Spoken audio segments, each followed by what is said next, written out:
All right, I think it's working.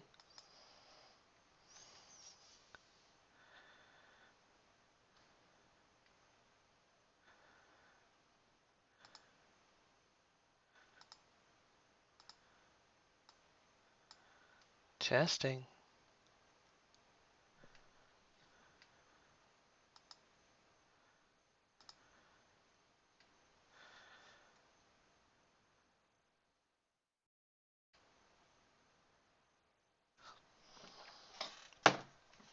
Mm-hmm.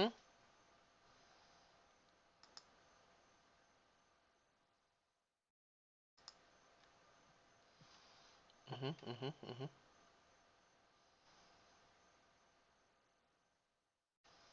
All right, there we go. How the fuck do I link to this?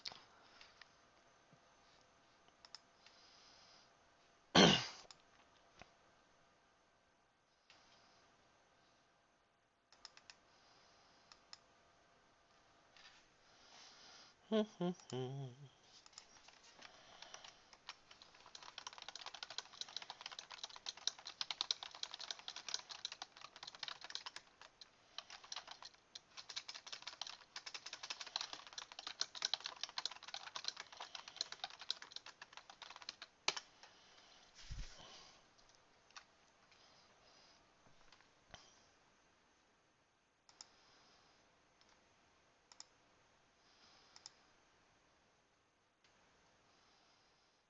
Mm-hmm.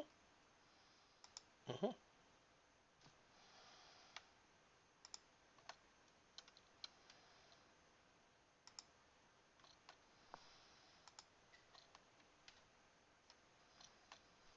There we go. All right.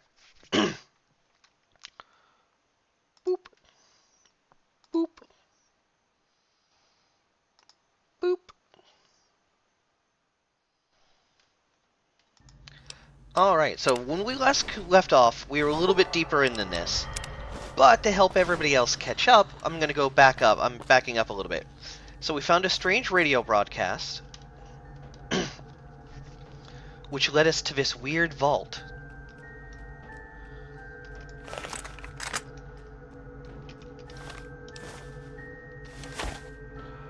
Outside of which we found graves for robots. A black candle. Bunch of dead maintenance robots and some skeletons. Also, another one of those red printing cards. I have no idea what those are even for. Hey there, Ash. Now remember, there is about a 30-second delay. So, expect a little delays when I'm talking for a reply. If you want to get live, you should go to the Discord channel, and you might be able to jump in with me. Not sure if it'll broadcast across the stream yet, but it's worth a try. We're still new at this. So anyway, we found this weird vault. We're going to leave Willow and Dog Friend out here. Where is Dog Friend?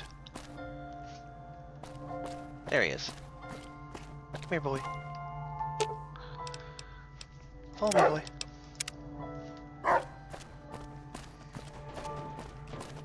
Come on. There you go, JT. Wait here, boy. Willow, wait here too. Might come back out to get you two. Follow me. Let's go. Wait here. Why do I have to miss? Because, Willow. Alright, can I... Yep. Do I do it over here?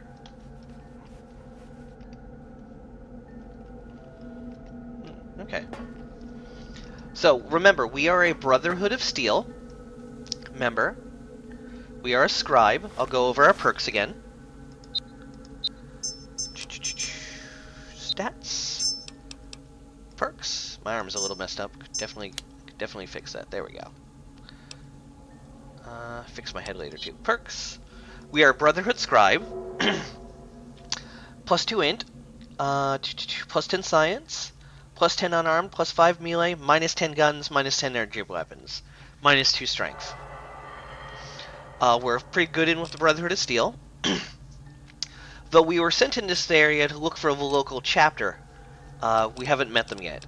So we got Brotherhood of Steel, Comprehension, Educated, High Value Target. Randomly, people will show up and try and kill me.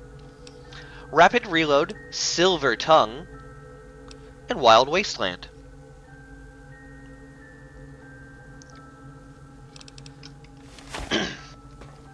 Alright.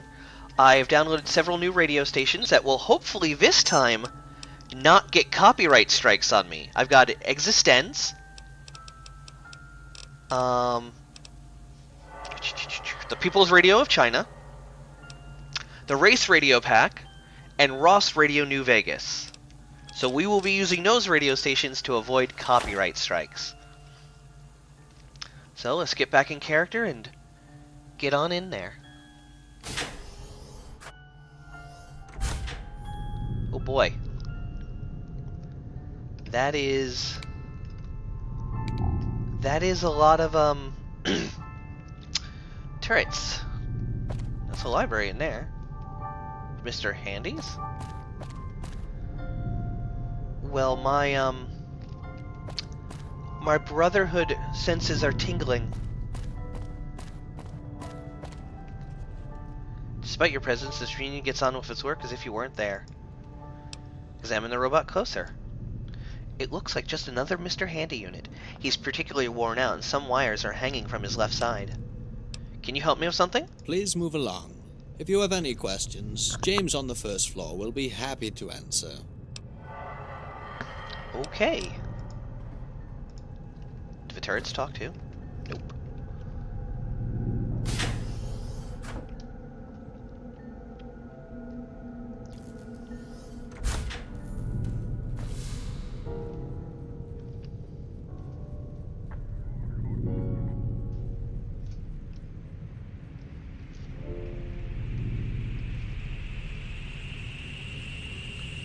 That music and that sound.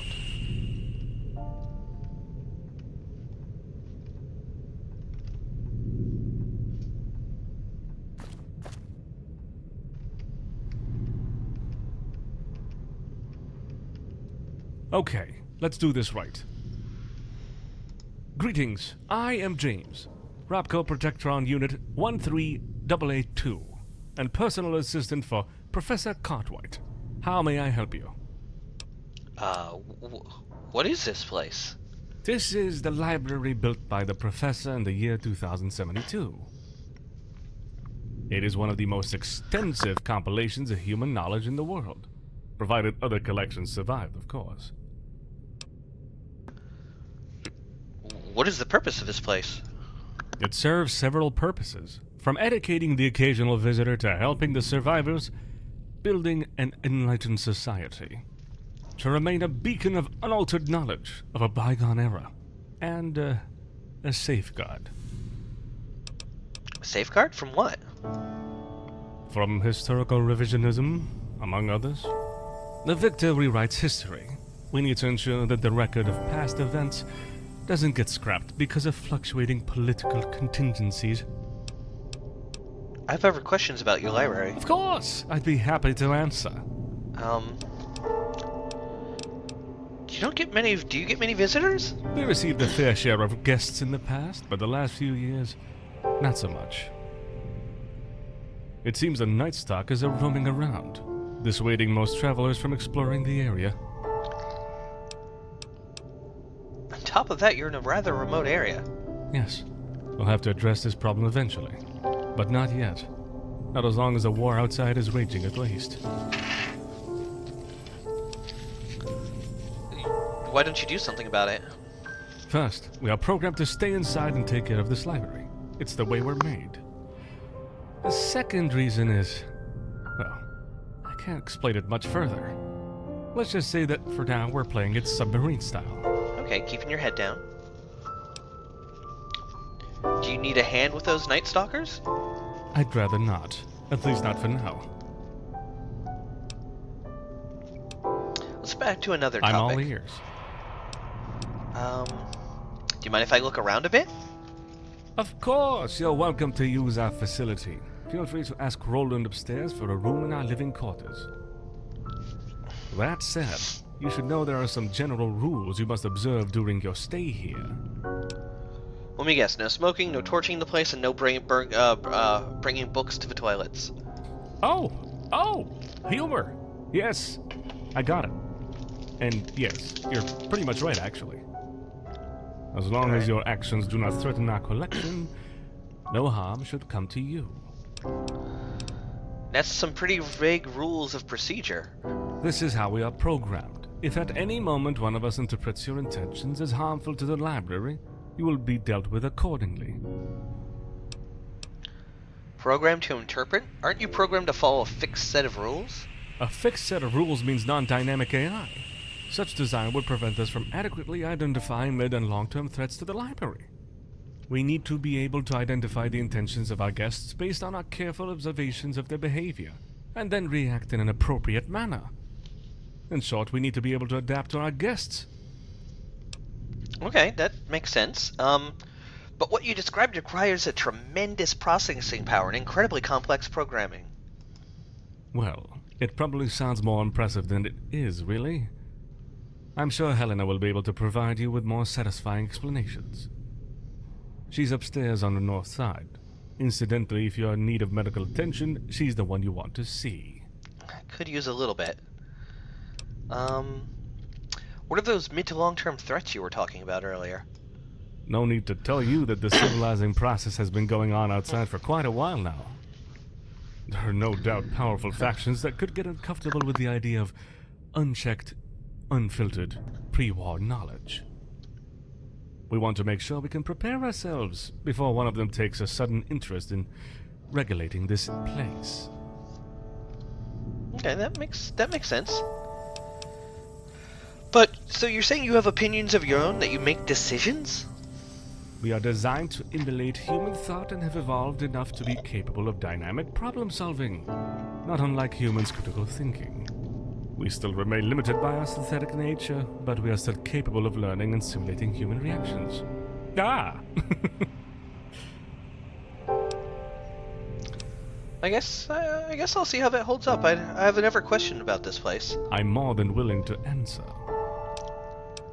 I want to talk about something else. Ask away. Who was this Professor Cartwright? Back when titles were still relevant, he was a professor at the Massachusetts Institute of Technology and Chief Science Officer of ROPCO. His domain of expertise, as you surely guessed, artificial intelligence. How did he manage to build this place? A well-planned intersection of resources, contacts, and wealth. Of course, being in close relation with Vault-Tec's brass also played in his success. Did your master and Mr. House work together? Correct. I'm not surprised he still is alive today. When our master told us about him, he was described as quite the resourceful individual.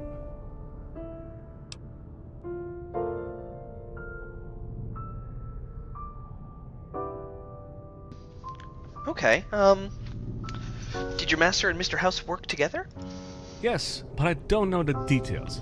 Our master wasn't very much inclined to talk about his former CEO, for some reason.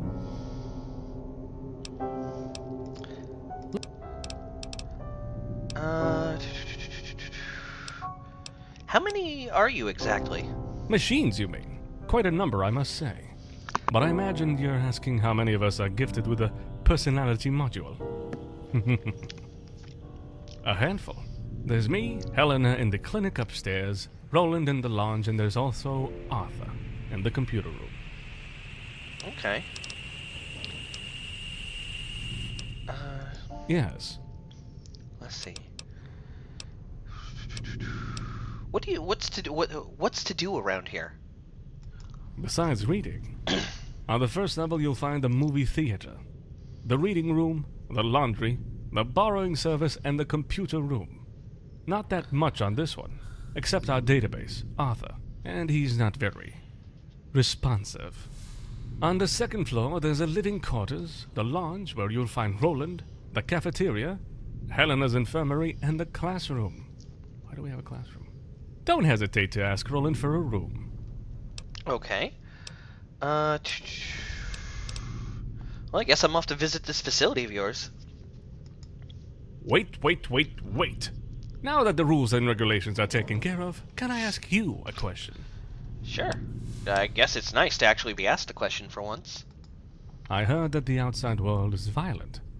Seeing you carry these weapons around, I assume you can take care of yourself out there. Mm-hmm. You already killed someone, didn't you? How did it feel? I'm a little disturbed at robots asking me what it's like to kill. I'm not, okay.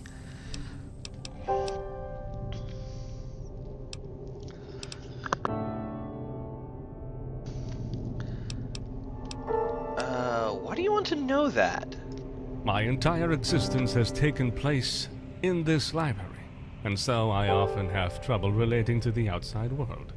The violence. You could say I only wish to understand it better, so I can understand our guest as well. Okay,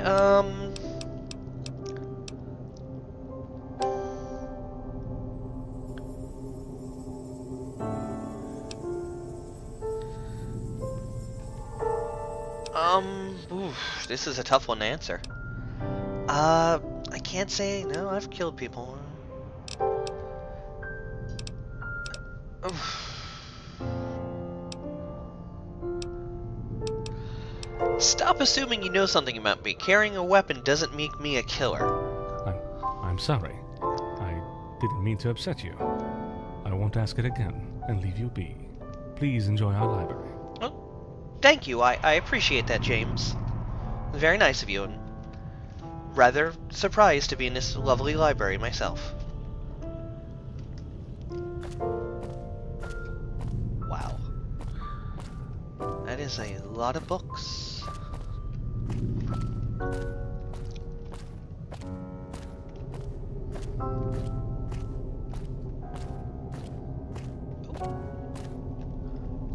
Never one of those cards. 3 of 50 found. Found one outside, too.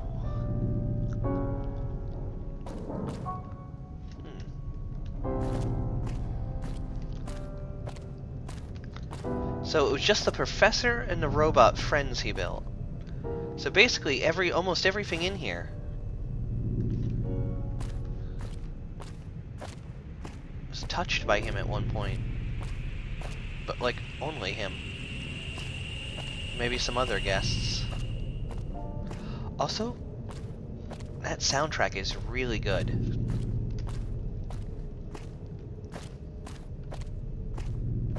Huh. Religious syncretism, a Darwinist spirituality. Oh, damn, I am suffering from tobacco withdrawal. Book collector, 1 of 20, find all the books.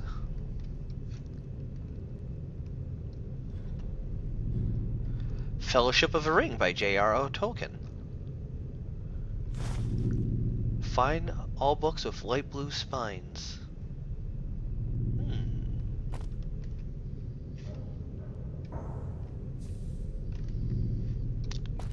Make sure we drop these books before we try to leave, because I don't want to get attacked by the robots.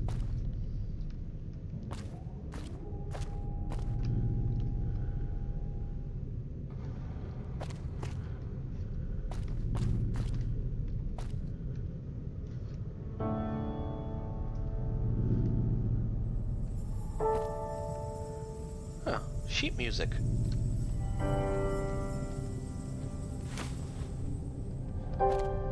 A dino toy. A case study. This book, the book describes the history of an otherwise unremarkable man named Ignatius Page, notoriously known for the spectacular head injury the poor man suffered during the Civil War. During an assault, 2 pieces of shrapnel pierced Page's forehead and lodged themselves into his skull. Numerous accounts report that the man regained consciousness a few seconds after the accident. The physician's examination report a substantial blood loss as well as some cerebral matter. Despite the risks of worsening his condition, the medic decided to operate on him despite the lack of appropriate surgical tools. Page wasn't expected to survive. During the 3 months of convalescence, Ignatius talked in his sleep, describing accurately the pain he felt, and went to great length explaining how he couldn't possibly be alive. He would later report that he was experiencing strange out-of-the-body experiences, during which he regularly explored Derelict Castle. Against all medical prediction, Page's wounds eventually healed, and he was strong enough to come back home. Many of his close ones remarked dire changes in his behavior. Previously affable and well thought, he became rash, childish, and violent. Some months after his fits of anger and violence, he would explain that he couldn't express himself any other way. He's aware he acted differently from before, but stressed that his behavior felt perfectly natural to him at the time. He didn't notice that people were expecting him to display his customary gentle nature, but simply didn't understand why. Weird, okay.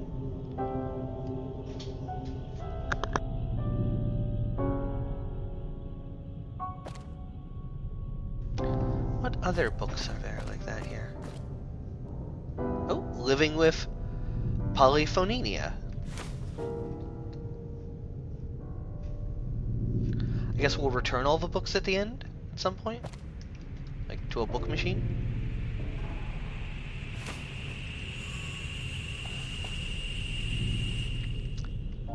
That music is quite haunting.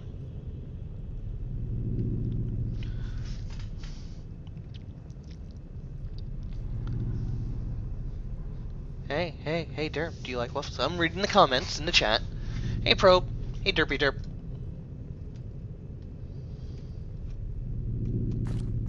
Ooh. Salesman Weekly. True police stories.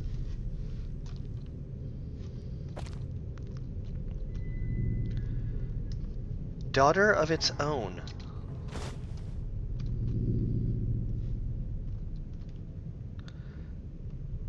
The Last Resistance of the Great White North.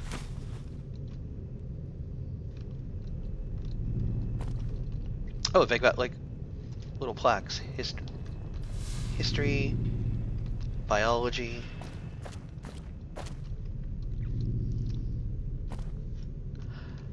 This vault already feels huge.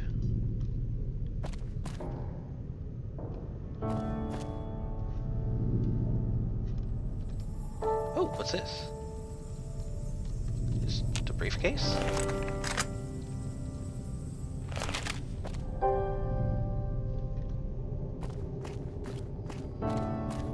Doop-a-doop-doop.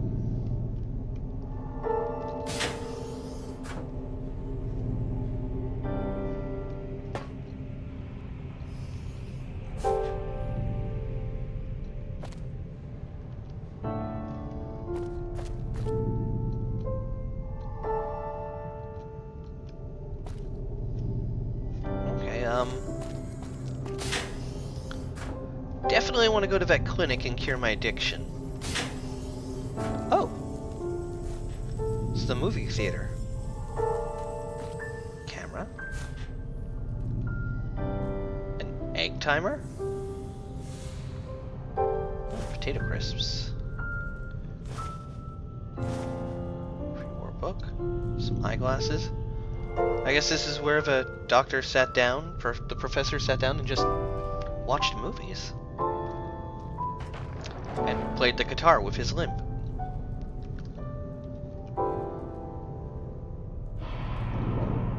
So I guess sometimes he gave himself a front row seat.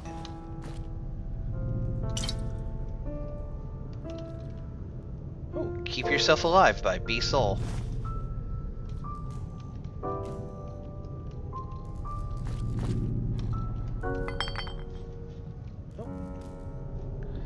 Yeah, I drink here too. If I was stuck here alone. Can I start the movie? Wow. Just a pile of holotapes? Take holotape. Can I listen to it?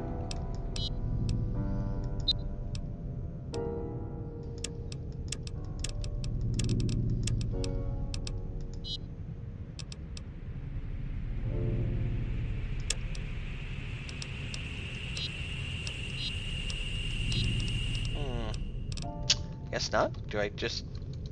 Can I just keep taking holotapes?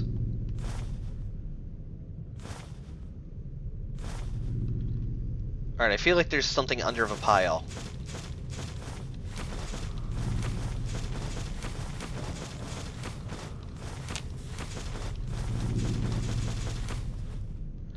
Or not, and I just gave myself like 50 million pounds.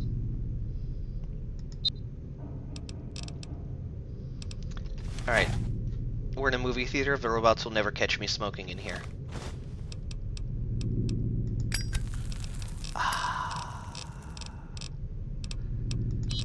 Holotapes? Okay, yeah, the holotapes are all here. 42 pounds of holotapes. I'm gonna drop those. As one convenient holotape. Boop! Oh, it's a little too heavy to pick. And it landed perfectly on its side. Picked us up again. Just one? Or just one? Can I move it if it's just one? Or it just sort of freezes in the air. Okay. I must sit down and drop them this way.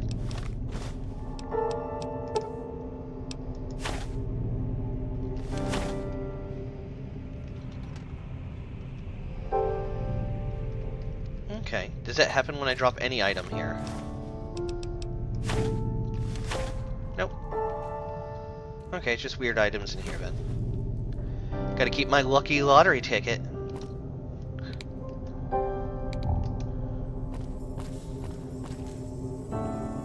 Alright. Wow, this place already feels huge.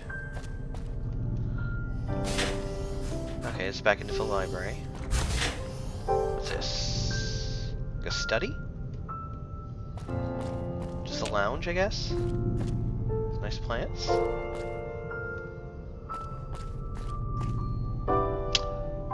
The Baron of Ponte, Risco.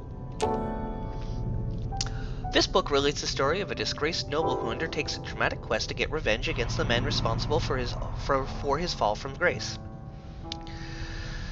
As he progressively infiltrates the household of his rival under the guise of a humble servant, he gets to endure the regular abuse and cruelty of both his rival and his family. While all his clumsy attempts at killing his nemesis fail miserably, he progressively gets involved in the steward's and maid's intrigues, in which he reveals himself a very poor player. The protagonist finally loses his life during a climatic confrontation with the household's dog, which he couldn't forgive for eating a hard-earned dessert he had to beg for. Okay. Alright. Weird.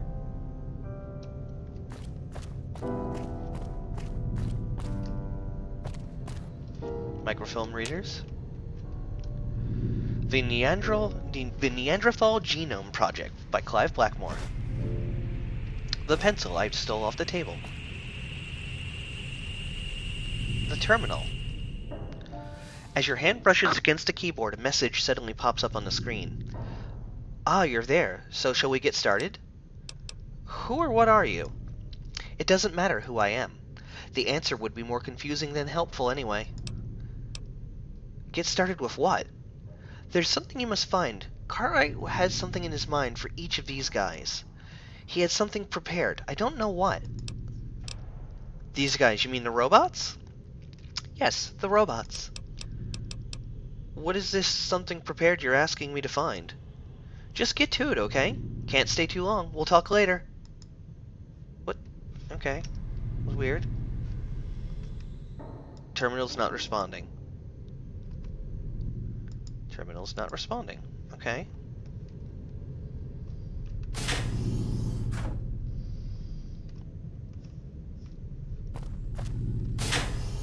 That's back into the library. Utility. This door requires a key.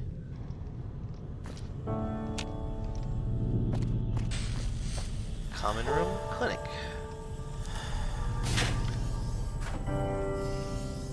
Let's go all the way down the door and then we'll start taking side things. Open door to Hypatia Armory. Very hard locked. Systems room. And that should be back in there.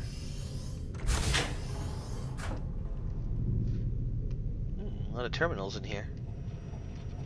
Can I touch any of them? Why is there a toaster here?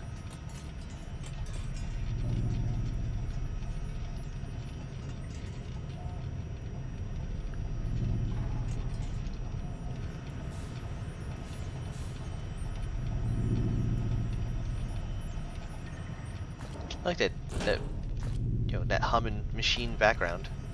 Oh, meeting people, weapon repair kit, purified water. There we go. Sit in that chair. Now maybe I could reach the printing card, but not the glasses.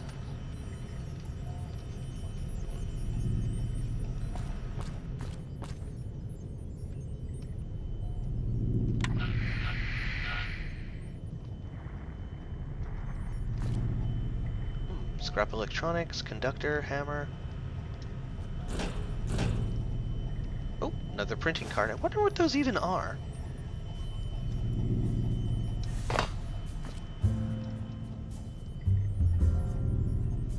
Alright, let's talk to Arthur.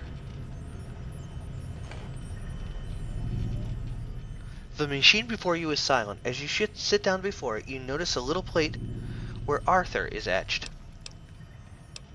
I need information? The machine before you remains silent. Can you answer me? The machine before you remains silent. Playing the silent type, are we? Let's see if you can last.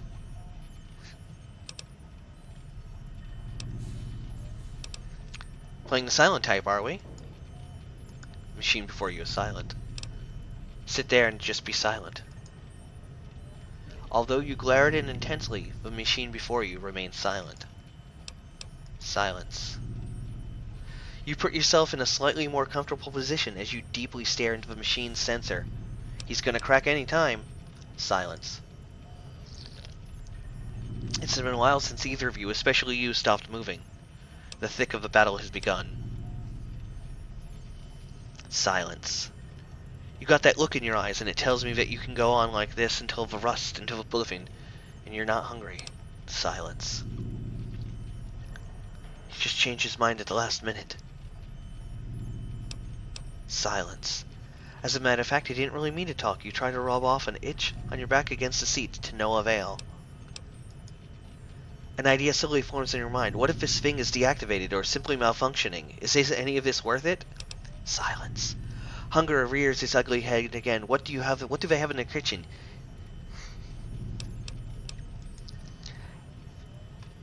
Oh god, your dehydration. Oh god, I'm dying of thirst here.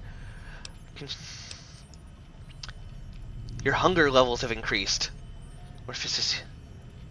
Okay. The fear of it, concern you may have...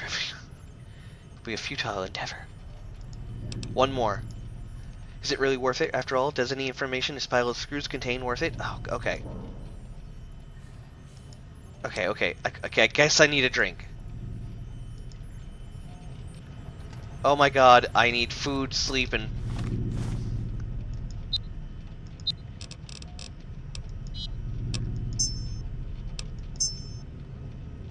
Minor dehydration, minor sleep, minor starvation. Classy game, I like it. That was rather clever. Oh, I definitely need water, food, and sleep. Let's go to the cafeteria, and then we'll go get a room. You haven't won this, Arthur. I'll be back.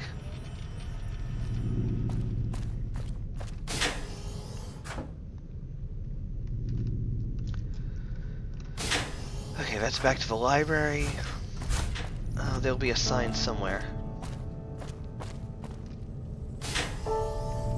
Oh.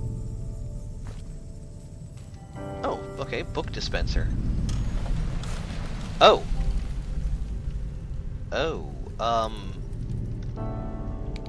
turn on the light here. Deputy badge. Skeleton. And a dress cane.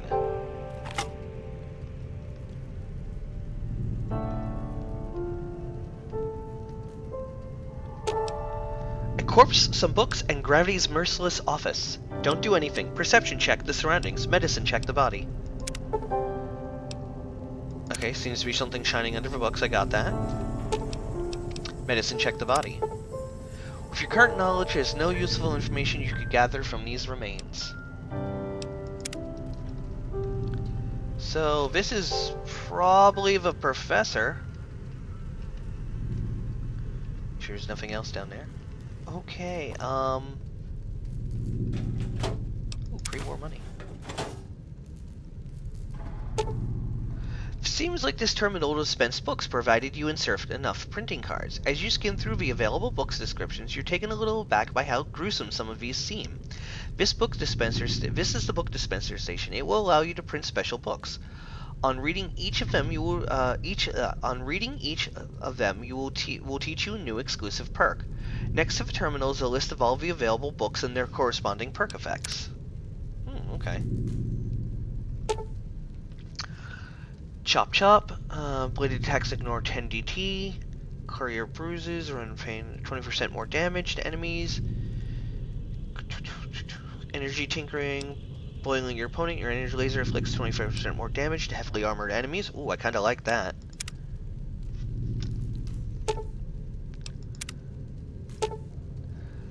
Pop 'em like moles, blunt weapon attacks inflict 24% damage to enemies equipped with guns. Prosthetics, psychological warfare. Your enemies inflict 5% less damage. Recreational chemical experimentations. Cat Eye now provide you with 4% of an increased critical chance on ingestion. That's neat. Riot tactics. Blunt weapons inflict 25% more damage to opponents with 6 int or more. Every little counts. Your one-handed guns now inflict 2 more damage per hit. Hungry Soldier, Vicious Trooper. When struck with Advanced Starvation, you inflict 25% more damage. Meat by any other name. Bladed weapon attacks inflict grievous wounds. Often kills enemies with low HP. Medical History, your best ally. Your attack and VATs inflict 50% more limb damage. No Deserters, you inflict dramatic damage to fleeing enemies with throwing melee weapons. So that's the Commissar book. Second Skin, you gain DT5 if you're wearing medium or heavy armor. The incurable effects of plasma concussions. Your plasma attacks inflict 5% chance of knocking down your enemies. That's kind of neat. The many virtues of underfed workers. When struck with their minor starvation, you are 10% faster. AP cost reduced by 15%. They shoot horses. Inflict more damage with rifles if your opponent's legs are wounded. Weapon love songs from World War I. Weapons decay 20% slower. I'd like to get that one, actually. Okay, every little counts. What was that one again?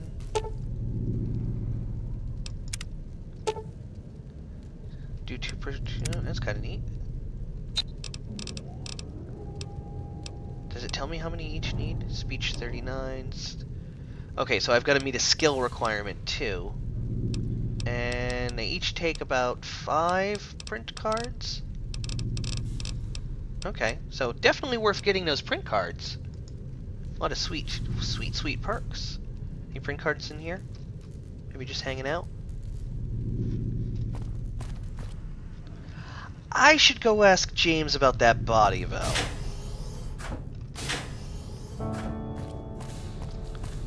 James, there's a dead guy. So, how may I help you? I found a body in the study room. Is that your master's? Yes, he hasn't been answering for a century now. Maybe you're extending my judgment on this, but I think he's dead. Yeah. How did he manage to die this way? All that we know is that one day we found him in this position, under a pile of books. He hasn't moved ever since. As for now, we theorize that he tripped and tried to catch something to stop his fall. The bookshelf came down with him. Okay.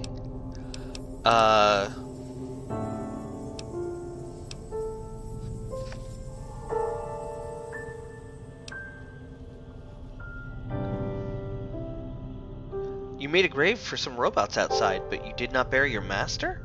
A grave for robots outside? I'm sorry, I don't know what you're talking about. We can't go out.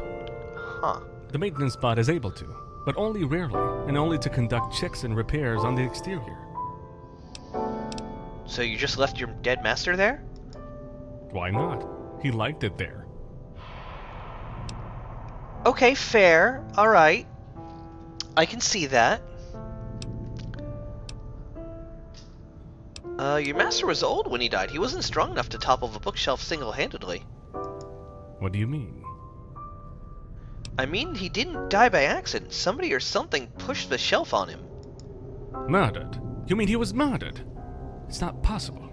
Besides us, there was nobody in the library. Nobody that we know of, at least. That leaves me and my siblings. We would never harm our master. Besides, our protocol forbids us from harming humans. Ooh, okay, my Brother Hood Scribe senses are tingling here. Like, really hard. I've got to follow this up. I'm stating a fact. You choose how to deal with it. Yes, I know. This is something worth investigating. Please, if you discover anything else about our master's demise, don't hesitate to tell me. Alright, will do. Are we going now? See you around. Let's talk about the outside world next time. Okay. I guess I came out this... no, that's the way I came in. And this is where I just came in. And that's where the dead guy was. Wait. Okay, those just run to this. Okay.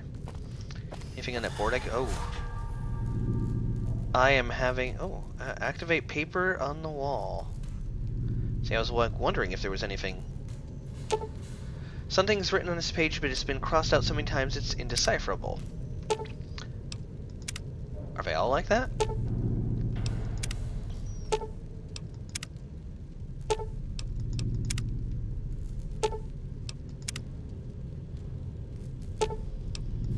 Maybe it was just his reading list of all the stuff he's reading?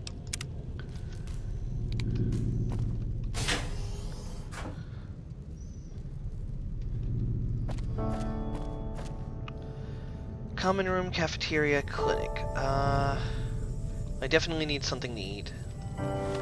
Dip into my own supplies here.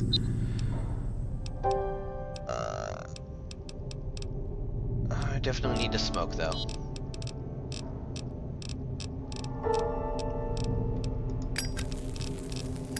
Eat something, some Instamash. 2 mute fruits.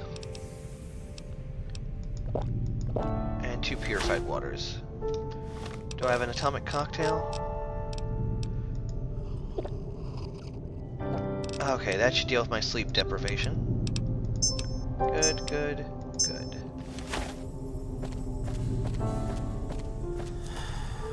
Oh, and there's the cafeteria.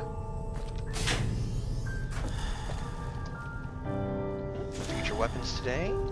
Fixing things. An oven. Fridge. Ooh. Some atomic cocktails and a Nuka victory.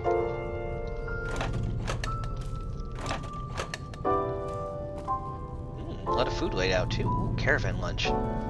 I will have to come back up here later and try that.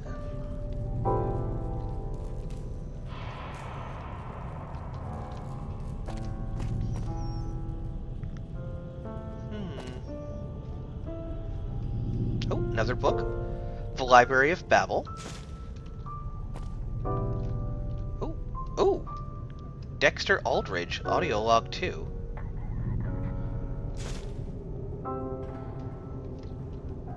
A radio?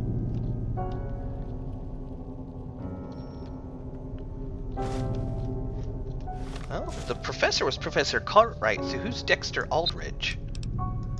Aldridge here. It's about time I found something relevant to... Roger, stop frightening me like that! What is it now? Wait. You smell like cigarettes. Did you actually smoke inside the library? Are you crazy? What do you think will happen to us if those monomaniacal contraptions notice one of us is smoking in a library? Well, I don't know either. And I don't want to know. So get your to a shower and get rid of that filthy smell before they catch you. If their maker gave them something as useless as a personality, I wouldn't be surprised if they're also equipped with some sort of sniffing module. And even if they aren't, you really stink. So chop chop, shower.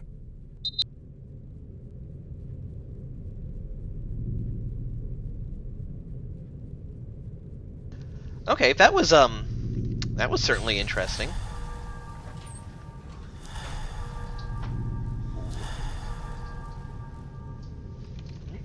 Dandy Boy apples. I will take a snack cake for later. You know, I'm a respectful Brother Hood Scribe. You know, I'm not overindulging, I'm not stealing everything that's just left out. I'm just taking some magazines here and there, picking up some books that need to be returned. Oh, like a little game. Wow. Just balls all thrown at the wall. Pool table.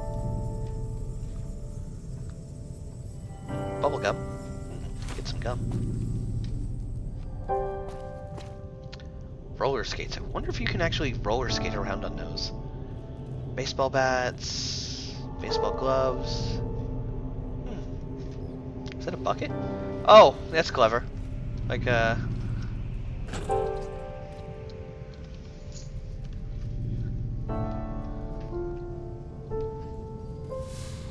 and it's stuck on the rim!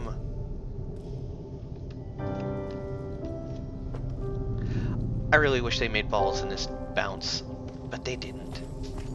Maybe I can fit one of these in there? Come here, come here, come here.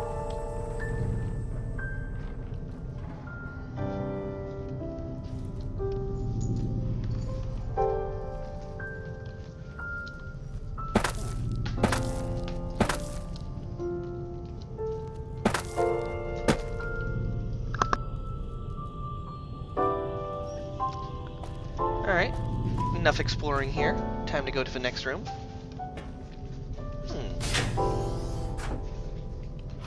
This place just feels cavernously huge. This is, you know, speaking out of game and whatnot, this is a really big mod. Okay. Oh, actually, this is where I need to go. The clinic. It's just top floor clinic. Get my cigarette addiction cured, so I stop smoking. Why, hello. Can I reach you from here? Oh, nope.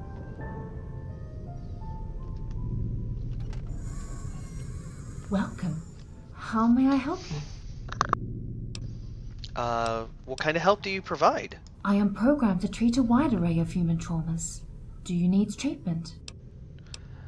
Pool, toilet, pond, river, tap, you name it, I drink it. I'm radical like that. A little too rad. Well, in that case, let's have this Radaway injection. Here, and your vein. Can't miss it. There you are, completely flushed out. Thank you. What kind of I am service? programmed. Maybe you can help me getting rid of those, goddamn shakes, Sniff. Did I say Jet? I have the obligation to warn you about the long-term effects of the drugs you took. Among them, nausea, loss of consciousness, rapid heartbeat, memory impairment, and sexual complications. There you go. Sweet, addictions removed. I have questions about you and your robotic followers. Is this about us in general, or about one of us specifically? All of you in general. Well, we abide to our programming, which is restrictive for some parts, and very permissive for others. Besides our ability to emulate most human emotions, our main difference with traditional personality simulations is that we can learn and evolve. Evolve? How do you do that? By questioning what we have learned. Daily, we process all newly acquired information and compare it with our current knowledge. We analyze, appraise, and question what we know, and use it to build a new perspective. Although the learning process is very intuitive to humans, it is an incredibly complex process to AI like us. We have to prioritize and value every new lesson, every new idea, every new concept through careful examination and confrontation. A good analogy is the one of a crippled learning to walk with synthetic legs. In the same manner, we learn how to think with a synthetic brain. Okay, emotions? Does that mean you're almost human? Almost human is still far away from the real deal. The only goal of these programmed emotions is to give more verisimilitude to our interactions with humans. Verisimilitude? Nothing more. Acting like we feel something is not feeling. I can recite a poem with proper tone and rhythm, but not understand its emotional significance. That's actually deeply sad. How is your programming restrictive? Besides the fact that we have to enforce our basic protocols, namely to protect humans, protect the library, protect ourselves, we are restricted in our behaviors by preset personalities. For example, my own neurocomputational matrix is programmed to be supportive, helpful, and comforting, when Roland, for another example, is programmed to be obnoxious, disobedient, and provocative. Huh. What happens when two of your protocols contradict each other? It's something our master called a grey area in our program. This occurrence arose once when we had to defend ourselves from a gang of slavers. They were a threat to the library, but they also were humans. Repelling them without any casualties wasn't possible. We were stuck in some kind of loop, unable to react appropriately. Our master was the one to provide the solution by directly ordering us to bypass all protocols, defend the library, and kill the invaders.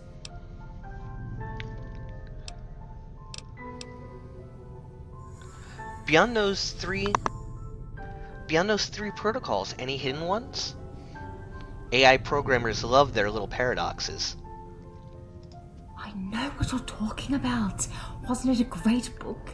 And no, there's no zeroth law or protocol in our program. Well, as far as I know. Oh, God, I hate thinking about this.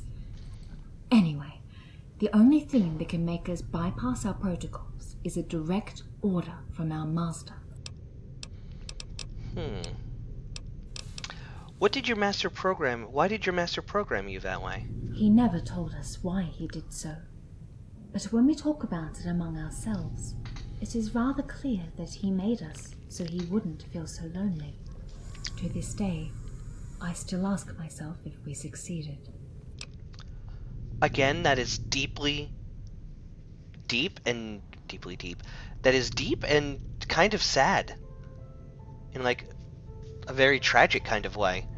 He was stuck in this library alone, immediately after the bombs fell, had nobody to speak to, probably died before the library received any visitors. Wow, this is like tragic.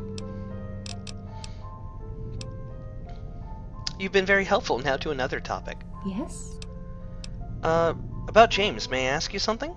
Oh, actually, you know what? I'd like to know some things about Arthur. Arthur is different. He is probably the one of us I can least relate to. He doesn't like to converse with us, and spends all his time compiling and organizing the data our master left him. If he's supposed to manage your database, why did your master bother giving him a personality? Arthur, as far as his personality mind frame is concerned, is a total mystery to us. We don't even know why our master gave him one. There is one thing that struck me, though. Our master sometimes called him Johnson by mistake. Huh.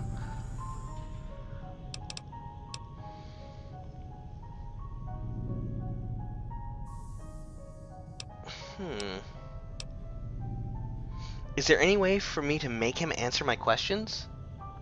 Yes, there is a simple trick. He only answers open-ended questions. Okay. Is being a talking database all what Arthur's about? Yes.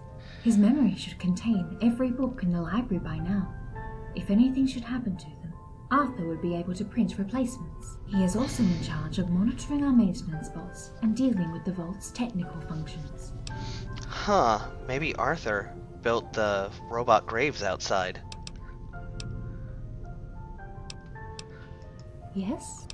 Let's talk about yourself. Oh, I assure you there is nothing much to know about me. I examine, I treat, I stitch. When I'm not, I try to develop my psychoanalytical skills, which is quite difficult.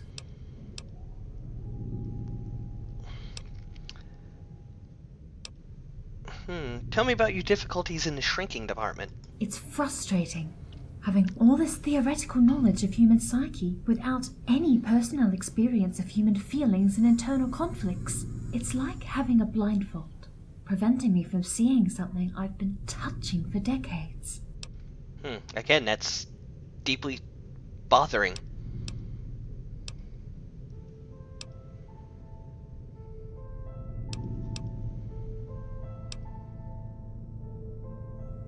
Good luck with that, I suppose. I'll help with it any way I can, if possible. You're kind. I might take you up in your offer sometime. Are you good with a scalpel? I treated quite my share of traumas during the last decades. Most of the time, our guests arrive in need of medical attention. Okay. Do you wish to talk? About James, may I ask you something? Ah, James. Isn't he a sweet fellow?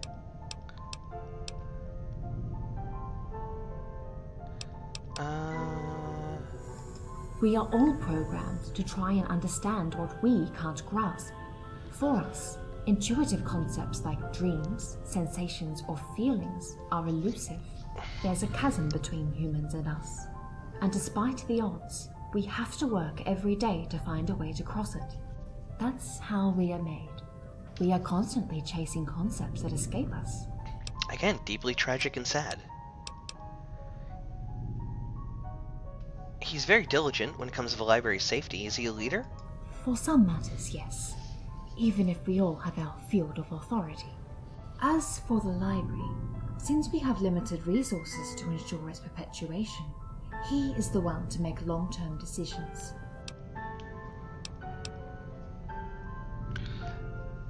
You tell me, what's with his weird questions? He couldn't resist, could he? I told him this would make our guests uneasy. Shortly put, he is programmed to ask all kinds of questions, to be curious of the outside world and people. Because of this, our master decided he would be the first to talk to new guests. He's the one managing this vault's relation with the outside. Alright. Yes? Yes? What? There's this plastic dino in a cage on your desk. Something is obviously eluding me. Ah, it's a special something. I'm glad you asked. As a matter of fact, it's a symbol. Can you guess what it is supposed to represent? Cage beast. Dinos are extinct. The cage symbolizes the preservation of the past, just as this library.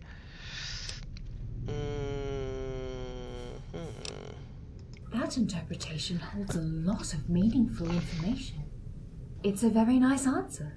I like it. But the fact that you chose this interpretation is what's important. And that's precisely what the dino is for me. A way of knowing our guests. Okay, that's actually pretty clever.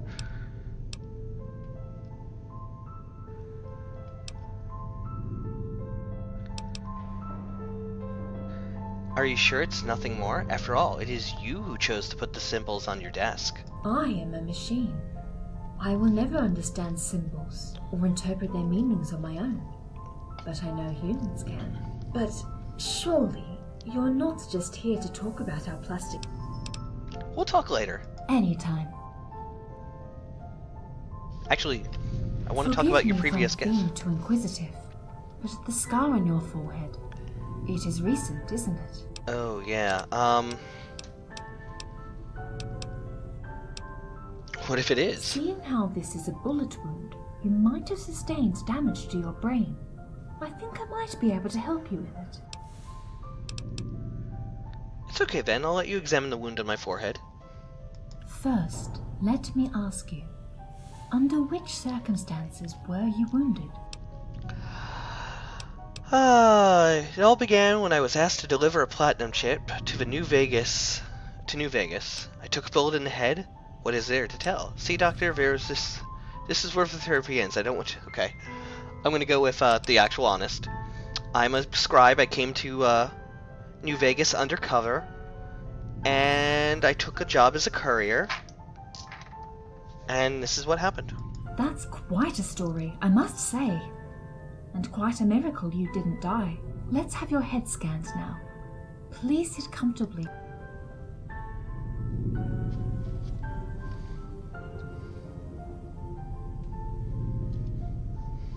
Oh, you're awake. For now, the results are rather encouraging. It doesn't seem that you sustained major damage, though I fear there may be some complications. What are the complications? People suffering from brain trauma often encounter a wide range of personality and coordination disorders, as well as language impairment issues, social disinhibitions, and in some cases, extraordinary risk-taking, as well as a dangerous tendency to transgress rules. Did you observe any of those symptoms? Oh my god, they just described every PC player. Every player character, every person playing this game.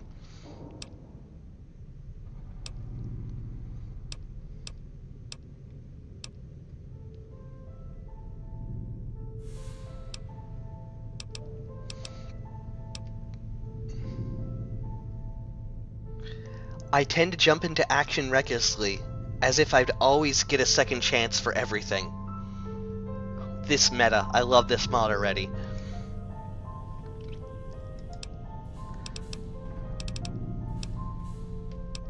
So, Doctor, is it serious?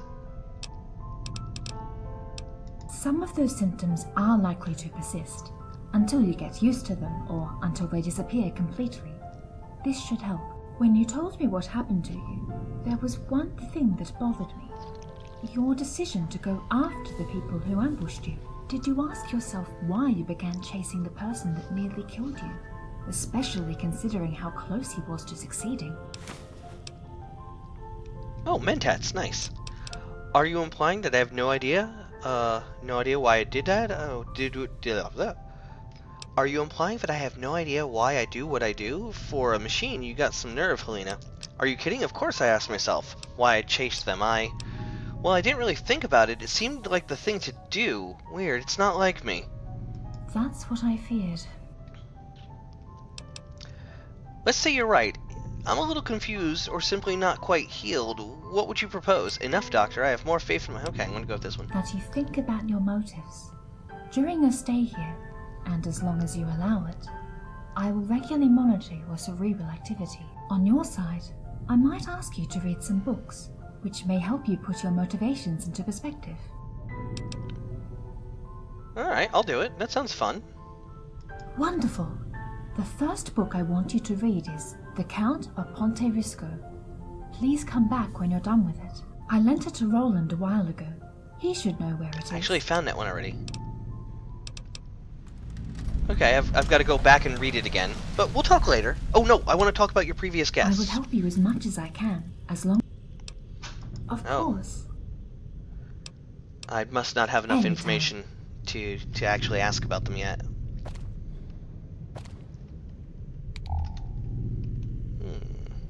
Brognek the Barber... Ooh. Can't take stuff in here. That would be stealing. So that would mean that these actually belong to her. She has a copy of Grognak. I like this doctor better already. She must be reading it to study different wound profiles.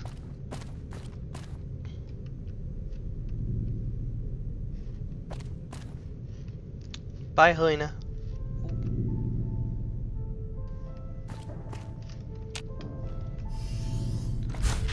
How am I doing in the stat department right now?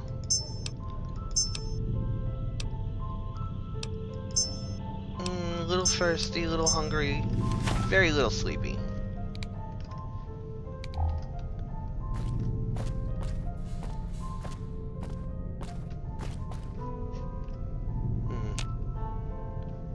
Where does this go? No sign.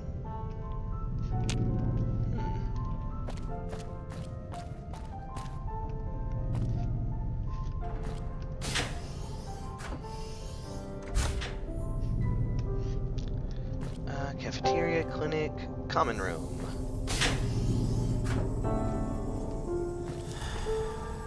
Oh, how am I suffering from withdrawal? I got cured. Am I actually suffering from withdrawal? Oh my god. Am I permanently addicted to cigarettes? That's not cool, game.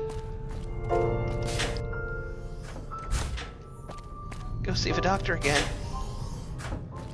Doc. How may I help you?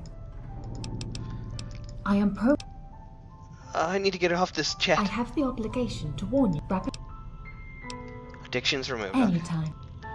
See if it actually worked this time. Oh god, no it didn't. I am permanently addicted to cigarettes.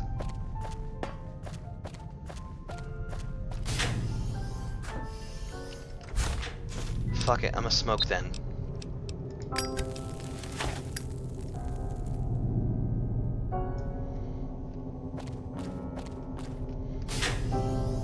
Oh, classroom.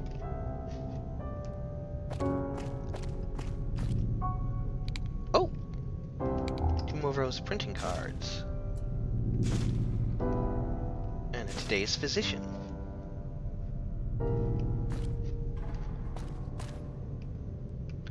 Ah, Tome of Bone and Ash. Anything on the desks? Behind the teacher's desk?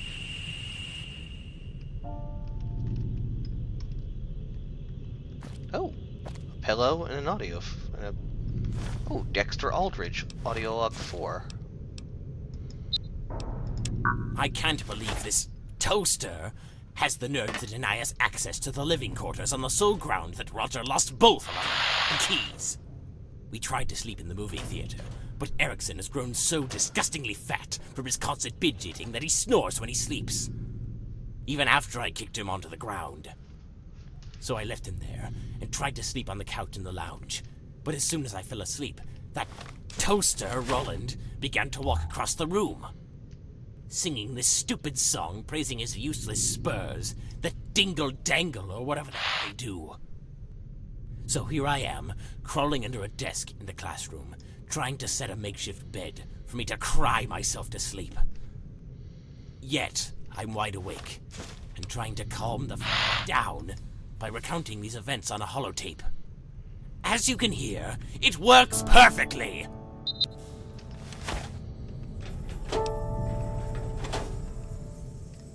The terminal is not responding. Okay. That Dexter Aldridge seems like a jerk. Okay, this is literally the room I just came out of. Clinic, common room, what's in here? Okay, just another... If there's any useful books up here?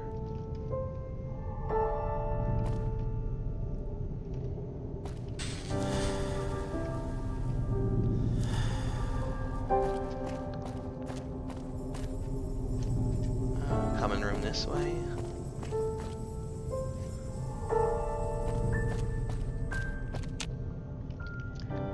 Door to Hypatia Sanctum. Requires key.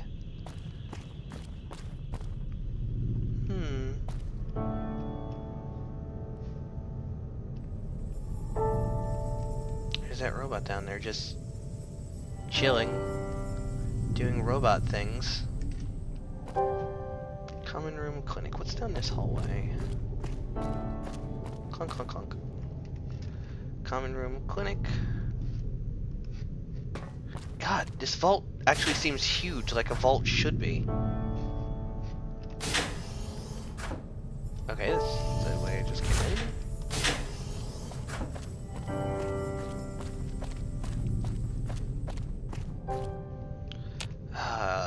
Privy engine room locked. Requires key.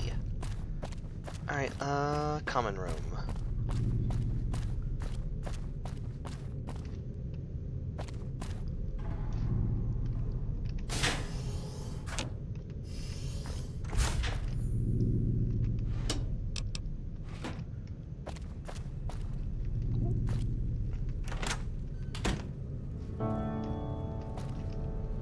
Oh, hello, other robot. Oh, terrific! Daddy's boy let another bum in the door.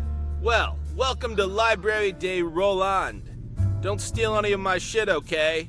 Looks like you can't read anyways, so I probably don't have much to worry about. Why are you so obnoxious? Listen, I'm not here to loot anything. I can see your pupils dilating, you filthy liar. Oh yeah, we've got 7 full books on polygraph machines alone. I may not be able to jack off, but I am smarter than you. Oh yeah. If I was really good there to ransack this place, what would it be to you? Well, my cohorts in here might go beep boop, put that back, silly human. But you know, if you want to cross an unhappy metal automaton with metal claws and lasers built into his face, well, you be my guest. Alright. No, I'm reformed. I used to be like that before I took a bullet to the head. Oh, it's not my fault. I took a bullet to the head. Wah, boo-hoo. I swear, if I had a nickel for every damn drifter and vagabond that used that excuse on me. No, seriously, I'm here out of sheer curiosity. I'm not interested in looting the place. Oh, I can see your little gelatinous eyeballs darting around the room. I see you looking at all my stuff. That plant? Mine. That painting? Mine. That jukebox? Wanna guess? Yours or mine? Time up! It's mine! Okay, alright. Well, what else would you like to talk about? Maybe we could talk about how you're probably gonna starve to death. Did you know that if you don't eat, the human body begins to consume its own muscle and tissue after a week or two? You'd probably eat your own shit after that point. Pretty interesting read. Uh-huh. Why are you so obnoxious? Well, it's not my fault. I had abusive parents and they, used to hit me.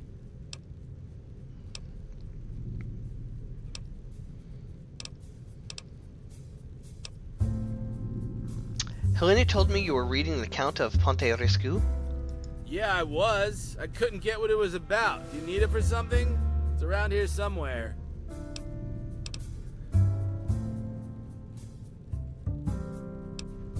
Around here somewhere? It's on a table downstairs. Probably. Why did Helena offer you that book? Hell if I know. Did she expect me to have some kind of life-changing epiphany?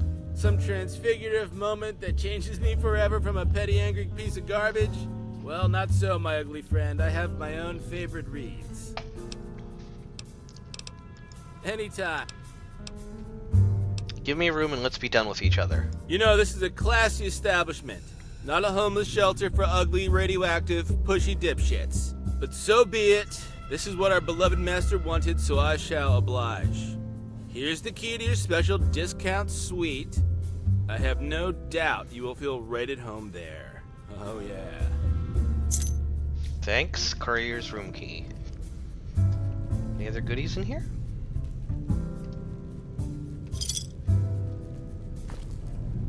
Ooh, the Book of Fellowship.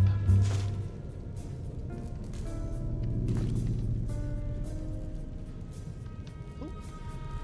Today's physician. Oh, Dexter Aldrich, log 1. One thing is for sure. We are leaving tomorrow. Our stay here has been utterly pointless, and Knight Roger hasn't been the most helpful auxiliary. It is rather safe to say that his main preoccupations were playing the pool table and stuffing What himself is with it now, pre-war food. Roland? I already told you, Roland. I don't know any way to reprogram our protocols, and neither does the maintenance bot.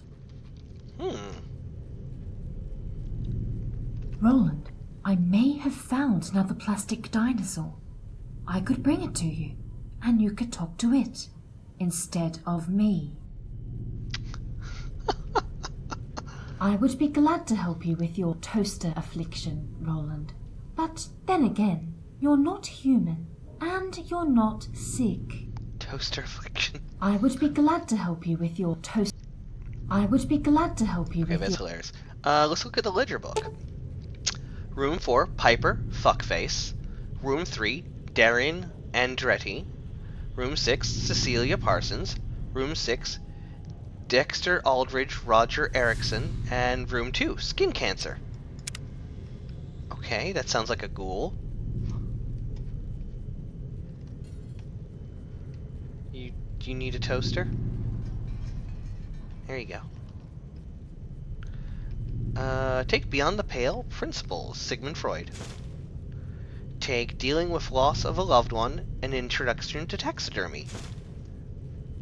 Huh. Very interesting books here for Roland.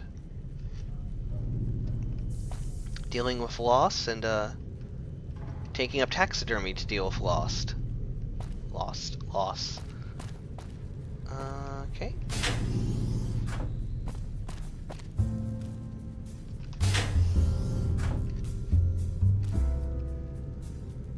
Oh, yeah. Definitely use a sink drink. Yum, yum, yum.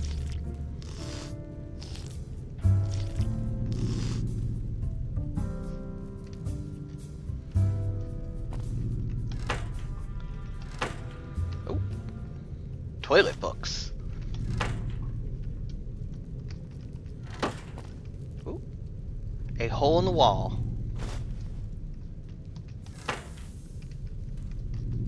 That glory hole joke reference.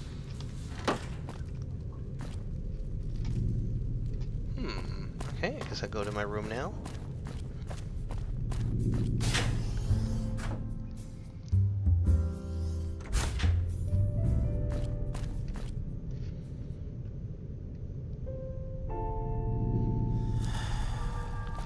I gotta keep smoking.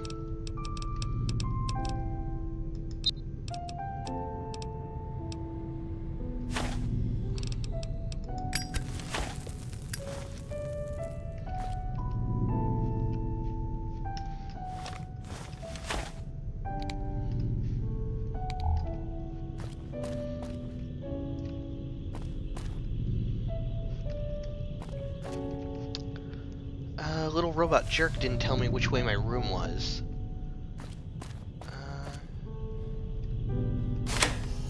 Oh, guess this is my... Okay, my room has apparently been previously used. Scrap metal. Scrap metal. And more scrap metal. Oh, sweet hats. Hammers.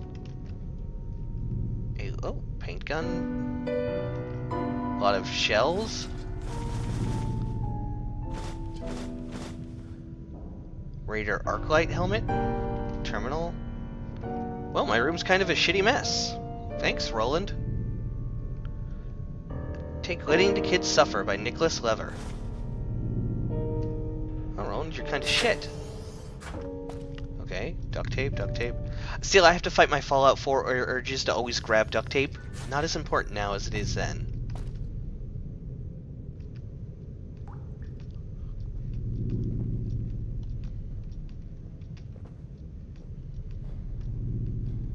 Wow. That is a big pre-war book compared to the others. A bucket next to the toilet. Promising. Let's eat something real quick. Delicious ramen steak. Slightly ratty. Oh, printing tape. Handyman jumpsuit. Purified water. A bottle cap mine. Jesus Christ, Roland. Learn to clean your room. Or clean your guest rooms. Does terminal work? No.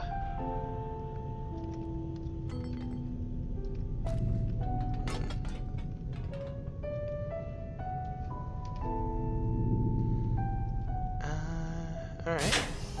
Can I go to any of the other rooms?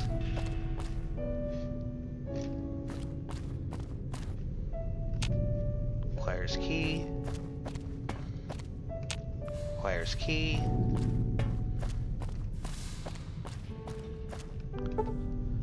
Very hard lock. Lock picking 100. Don't think I'll get that. Can't open that one. And holy shit, this is the first sign of damage I've seen in this place. Looks like, yeah, like there was just a cave-in. And another locked door. And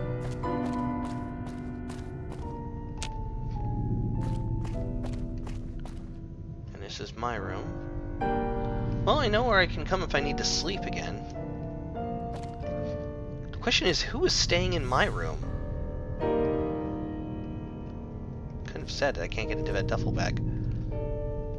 Huh. Oh, rifle powder. 200 powder for rifles added. Nice.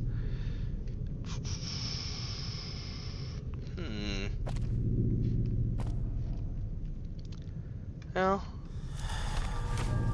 you know what I don't need right now? Like, or what I don't feel like I need? Like, first let's fix that. I feel like I actually need a gun out right now. And I'm gonna change out of my armor. Which makes me pretty naked. Whoop. Whoop. And let's change into that pre-war hat. And the handyman jumpsuit.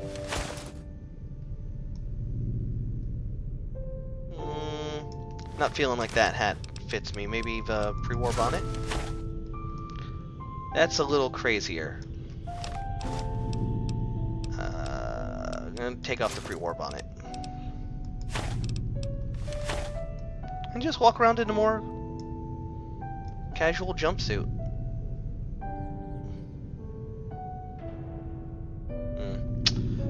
The more I look at my face, the more I realize I'm in need of like a minor nose job. Alright. Did I already go? Yeah, I already went that way. I think this door was locked. Oh no, okay, so this is like a big dormitory. With lots of open beds. Oh, another printing card.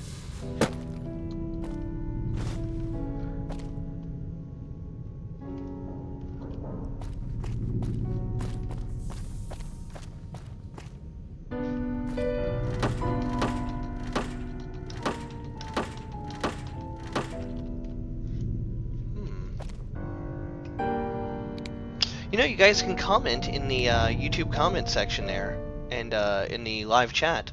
I'll see it. There's just like a 40 second delay. Huh. Let's try talking to Roland one more time before exploring a little more. Sensitive electronics. Do you need a hand or something? You know, you're lucky I don't have 6 fingers, or I'd give you 4 middle fingers instead of just 1. This room you gave me, did you use it as a dump? A dump? That's our executive suite. I'm sorry you're not pleased with the accommodations. Who lived there? Packs of rabid mole rats? The toilet is clogged, the bed isn't done, and there's hair on the sheets. Oh, maid. Maid! This lady's toilet is clogged. Oh, that's right. She's dead. Who lived there? A pack of mole rats? Just as if, my good woman, we put a lovely woman named Piper in there. Who's Piper? Oh, well, she's one of our lovely guests that consumed almost all of the remaining food supplies and defecates in toilets that don't even flush anymore. Which I can all smell, by the way! I give up. I'm shocked. Shocked you of all people are a quitter. So tell me more about this Piper fellow. Oh, well, she's one of our lovely guests that consumed almost all of the remaining... Which I can all... Okay. In detail? Rather tall, one hand with 3 fingers, cool eye patch, dirty as hell, spoke loudly, snored louder, spilled blood all over the place. It took a whole 6 months to get better. Scolded our master about some obscure shit and I couldn't care less about, and it finally went away. Wait, scolded your master? How old was he?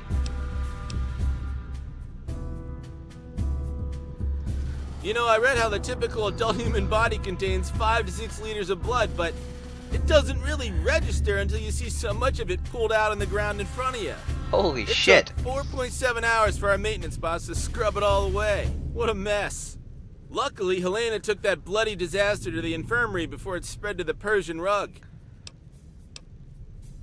Did Piper and your master have some kind of disagreement? Which I find weird, like he had to be super fucking old.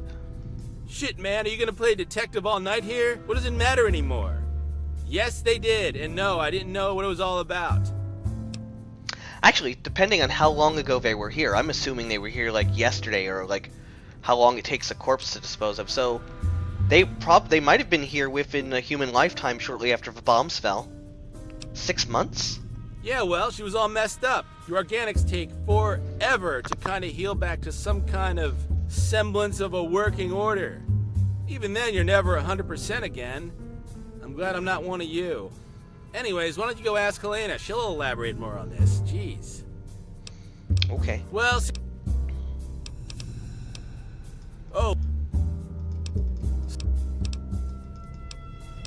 Well, since we're besties now, I could try, but honestly,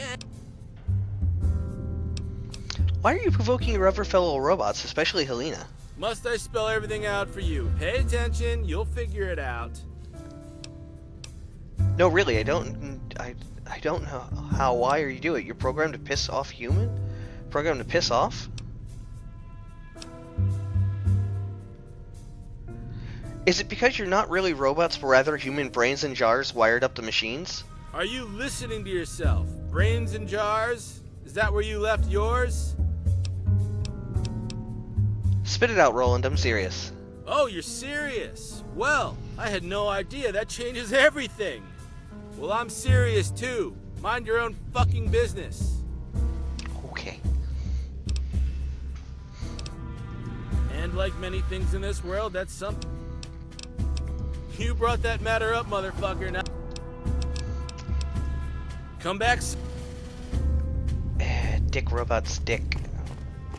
But possibly the saddest one here, who missed the professor the most. Based on the books he had in his room that he was reading. Let's go back to common room cafeteria.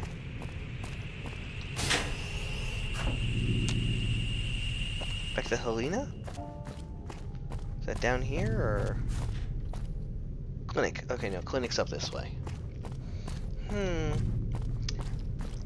So, who do you think done it, guys? Who killed, or possibly killed the professor? Was it one of the robots? The AI that's having me do stuff? One of the guests? Or maybe if the professor killed himself? Common room clinic.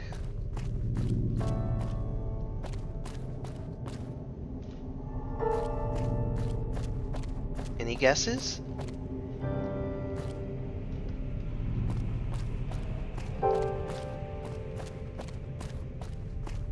Ah, here we go, clinic.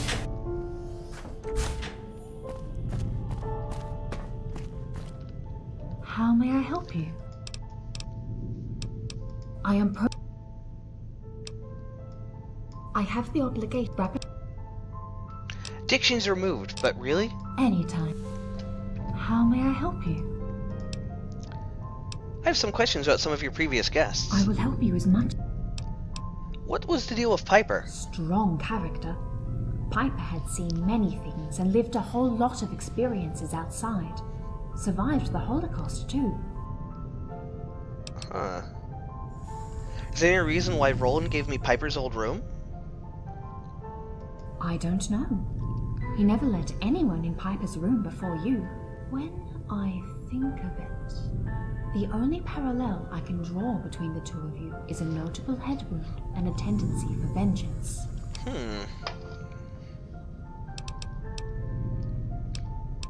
I can't tell you more about it. The rest falls under patient-therapist confidentiality. Piper had an eye patch, a bullet wound most likely. Roland may have drawn a parallel between the two of you. If you ever find a way to force Roland to tell you the truth, and this might not come easy, you might get something interesting out of this. I know that, despite his foolhardy behavior, there is nothing gratuitous in his actions. So Roland's more calculating and planning. He's reading books about grief, loss, dealing with grief and loss.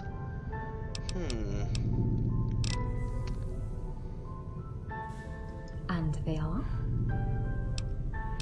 Was your master some kind of a masochist, a programmed robot to be that obnoxious? A little bit, yes. Our master needed to stay focused. Even if we each provided a form of stimulation, we were more or less yes men to him.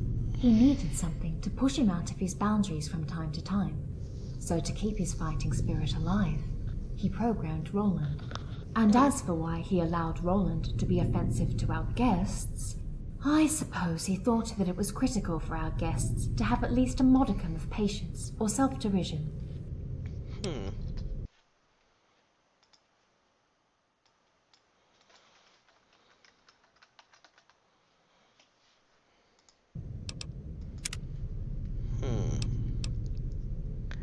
To be honest, he's giving me a hard time. Any advice on how to handle him?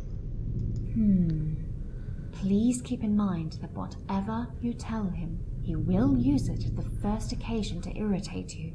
He's both clever and persistent. That said, I remember 2 people that managed to avert his vigorous badgering.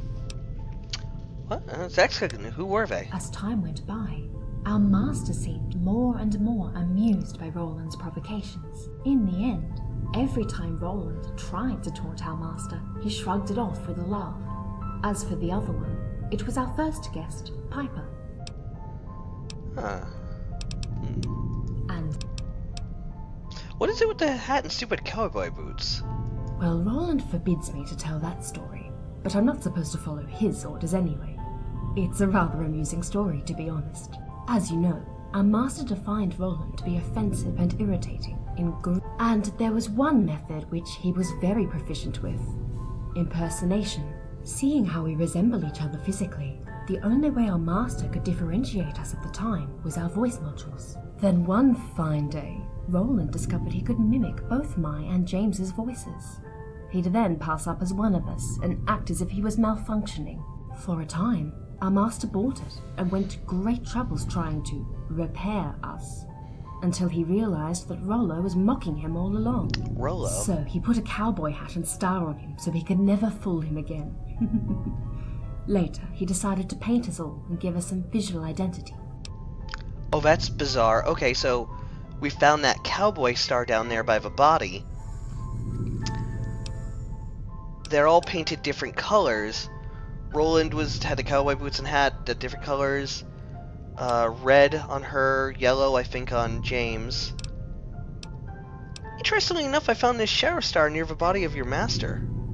I don't know if Roland would be glad to know you got it back. He hated this badge so much, he used to bump into walls, doors, bookshelves to make it fall. Don't shit. mind me if you want to give it back to him. Oh shit. Bump into bookshelves? I could tell you it gets better with time, but I would be lying. Maybe Roland's feeling guilty. Maybe he accidentally killed the doctor. Yeah? Anytime. I gotta go talk to James.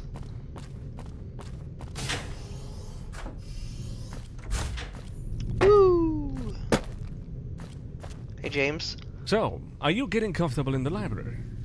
I was wondering perhaps you could help me with something. Oh, okay.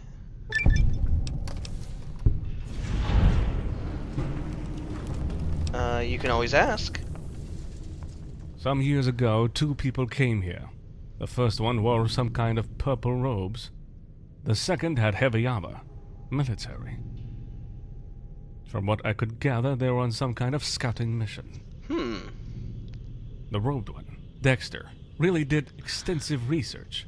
Consulted a great deal of books, but never told me what he was looking for exactly. Sounds like a scribe almost? As to whether they found something, I can't say. They stayed for 3 weeks and they were just gone. Huh. That's interesting. An armed military type and somebody in robes, which robes were common for pre-war academics. Though he shows a lot of academic tendencies reading books and whatnot. Maybe he was early Brotherhood, an early scribe? Which would definitely be within the professor's lifetime. I would like you to see if you can find anything out about them. They left in such a hurry that I had no time to ask what they intended to do with their knowledge of this place. Maybe they forgot something. They did not even tell me if they learned something useful.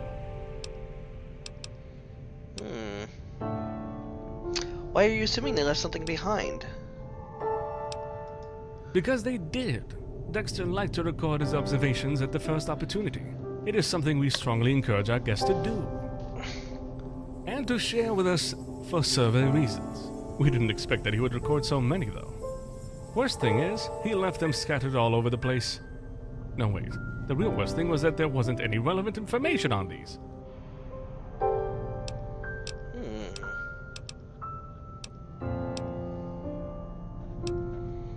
Roland should know which room those two were occupying. There might be something there. A note, or a recording on what they thought about this place. Yeah, it's a big deal. We had to deal with some rough situations in the past. We are trying to learn from our mistakes. It's pretty important for me, for us, to know how outside people perceive this place, and what they intend to do with what they learned here. Okay, that's fair. Why didn't you investigate it yourself? I don't know how to put this. We, lost both keys to their room. So maybe there's something in it, maybe not. I have no way to be sure. Huh, okay. My siblings told me I was overreacting when I suggested blowing up the doors to get inside. Besides, Roland has the final word when it comes to the living quarters. You can probably guess what his answer was. Go stuff yourself. What kind of rough situation? We once received a visit from a group of slavers. They had been tipped off by one of our previous guests, who told them that there was food and shelter here. Things got quickly out of hand. We had to drive them off, violently. We had to seal this place off for a few months. The time to let things blow off. Calm down. Interesting. I'll see what I can do. Good. Come back when you've found something.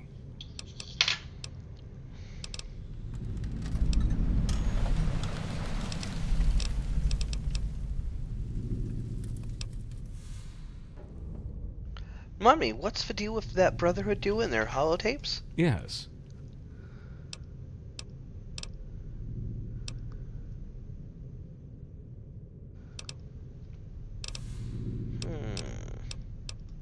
Good. Come back when you've... About your late Yes? master. What about him?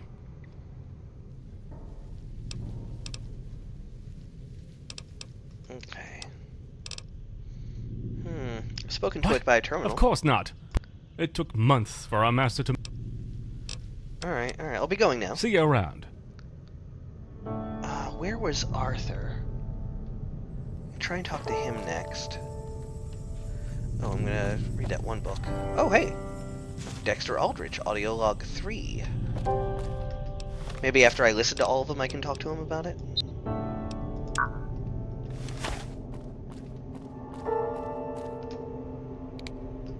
And with Knight Erickson on top of that. But I have good hope. I will find something actually useful down here. Okay, so it definitely was Finding an old this place Brotherhood. is just my luck, and the perfect opportunity to shine. Okay, so it was really early Brotherhood if it happened within the Doctor's lifetime.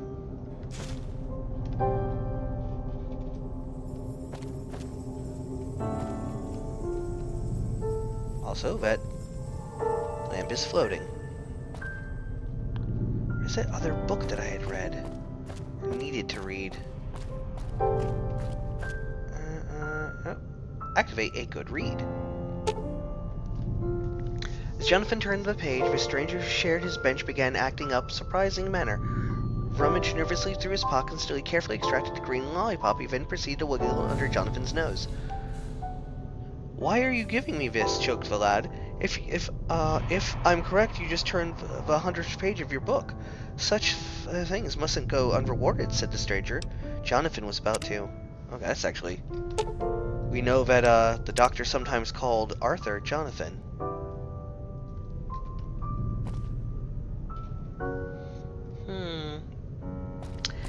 Anybody even still watching? Where was that one book? About brain trauma. Brain trauma book, where are you?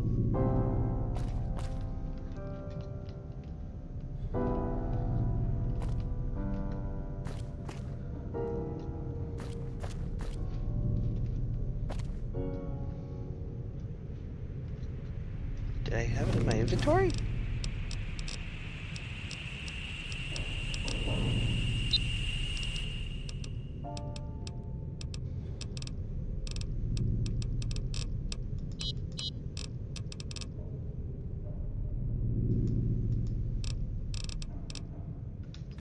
I think it was still on a table.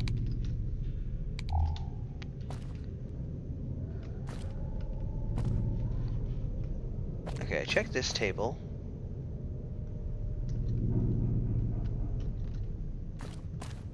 And I checked that far table.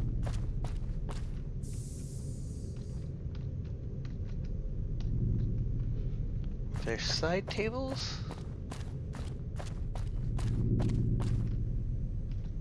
Yeah, let's go all around the outer edge.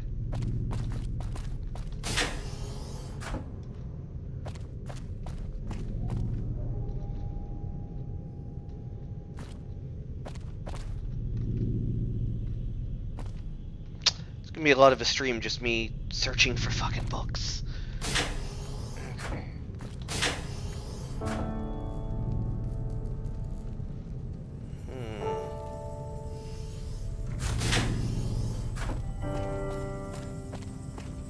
Gotta find the Arthur room again. Yep, here we go. We'll just use open-ended questions. Sit down before you notice a little plate with the Arthur etched in.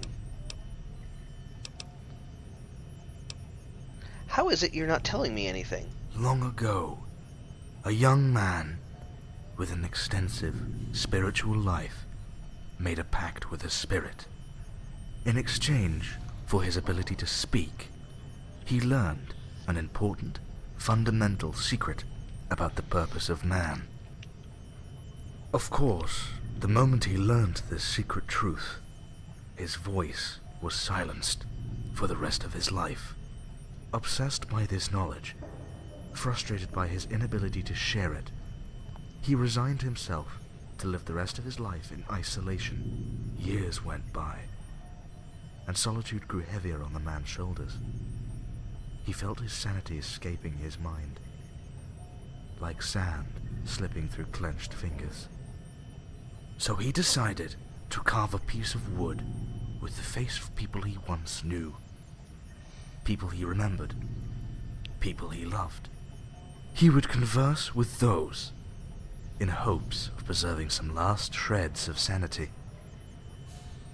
He died eventually, leaving his collection of masks behind. Some say that deep within their frame still subsists a fragment of the hermit's wisdom.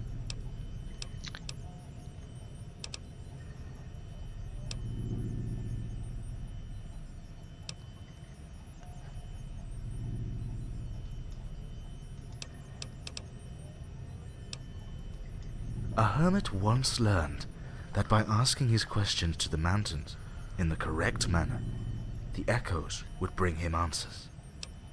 Ah.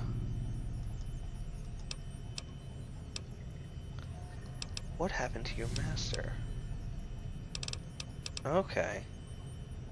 I can't directly ask him, it's just gonna be silent. There are two Oh, no. kinds of poisons. those that don't kill you and make you stronger, and the others. Okay.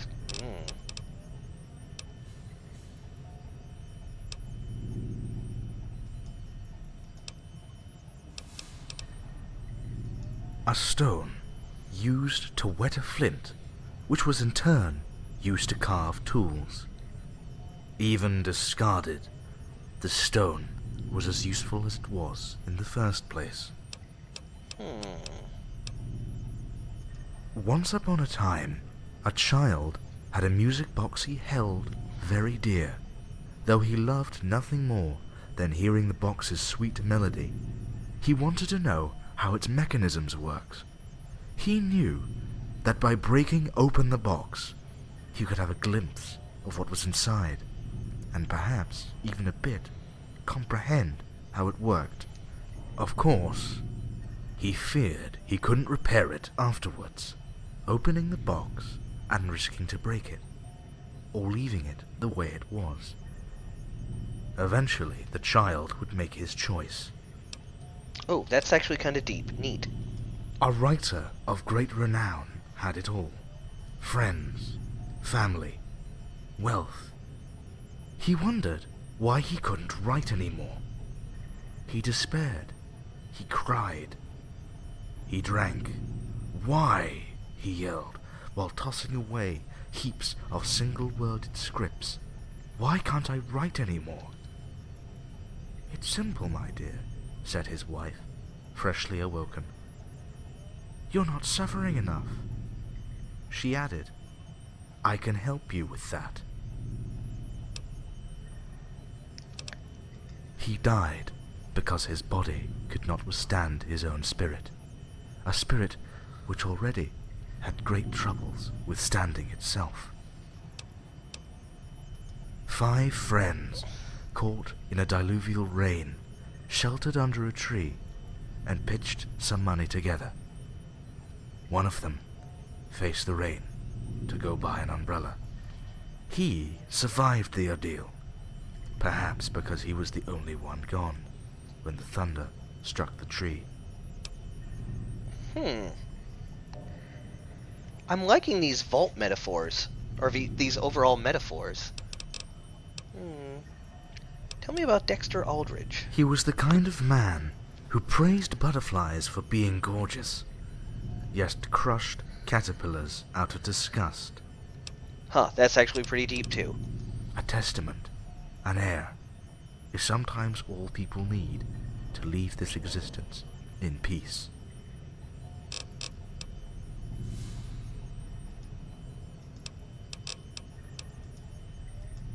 Okay, that was actually really informative.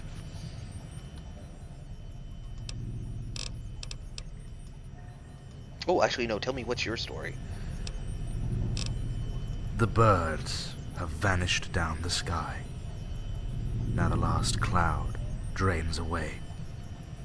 We sit together, the mountain and me, until only the mountain remains. Deep. Huh, actually really interesting. Both, Roland or Rollo and Arthur are probably the most deeply troubled people here. And if that asshole from the Brotherhood did anything wrong, it's my job as a Brotherhood scribe to avenge it, and to make right whatever he put wrong.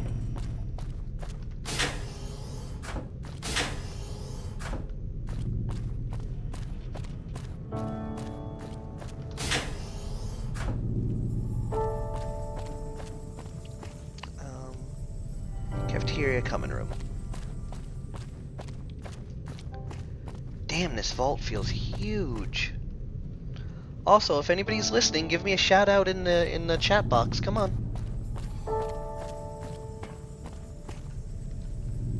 Oh, recipe books on cooking radioactive dirt?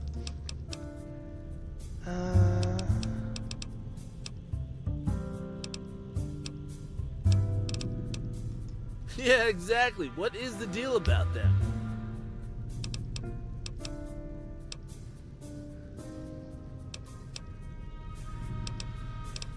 Yes? Huh? What was that? My hearing's getting a little fuzzy in my... No. No. No. No. No. No. Alright. Wait, Why don't I? Because James has to learn how to let it go, buddy. You know, movie. Oh, I have plenty to say. Huh? Oh, well. When did you take an interest in the interpersonal politics of a bunch of soulless machines, huh? Back in just a moment.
And I'm back. Sorry about the wait there, guys. Just had to poke some buttons, make some magic happen.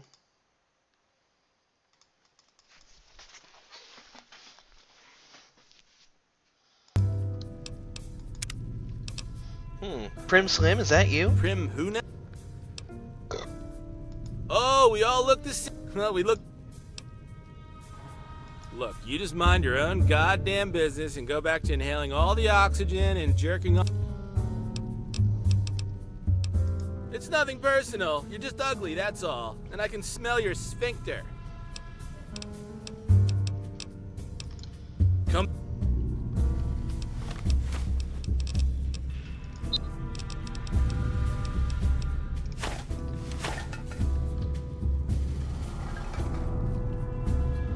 Hey, you remember this, Roland? You again. Somehow you've made me transcend my codebase and wish I had a stomach full of half-digested food and acid so I could violently spill it out onto the floor. Weird.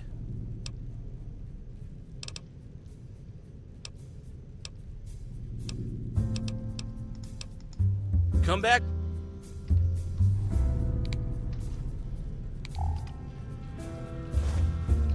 Oh, here you are. Here's a plastic bag. Put it on your head. Oh, well, she's... Which I can all smell by... Actually, I'm gonna go check my toilet. Indeed, snore.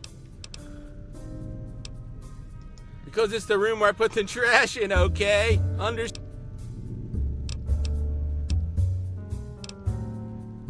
Shit, man, are you gonna play detective all night here? What does it matter anymore? Yes, they did, and no, I didn't know what it was all... Well, since we're... Check my clogged toilet.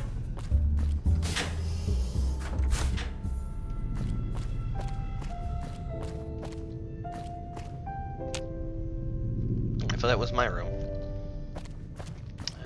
Maybe I'm down this hallway? Yep, here we go.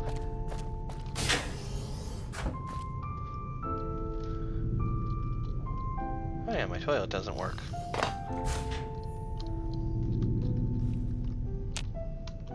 So I guess it's not anything actually clogged in the toilet. No clue there. Alright.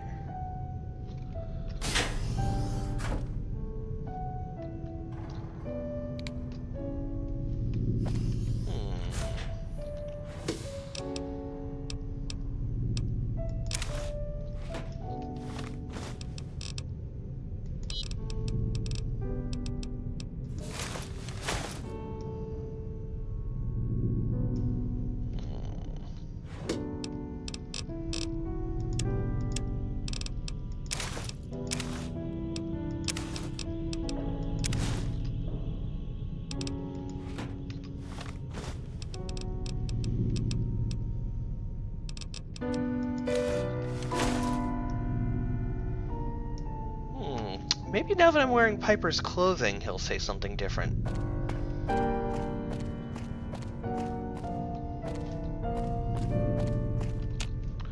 Also, I wish I could find those assholes' keys. Because there's no way I'm getting the lockpick to open that shit.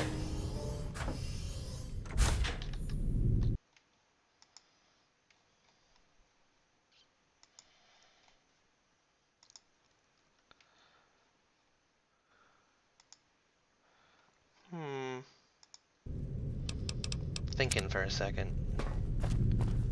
Haven't had enough?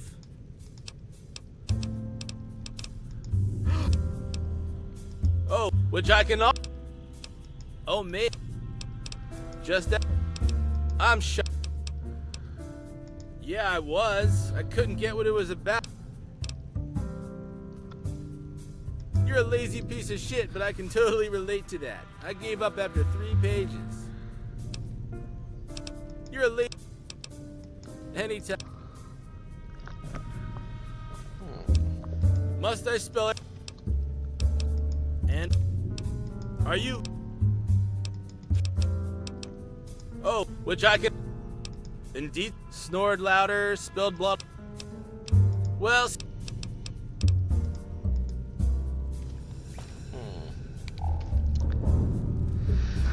Well, the evidence so far is that Roland might have done it by accident, or Piper might have killed him.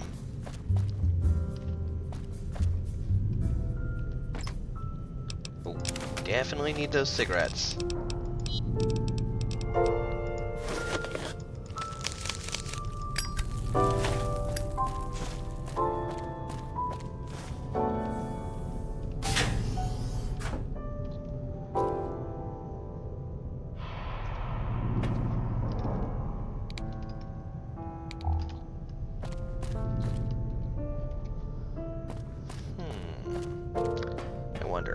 Can I jump over that?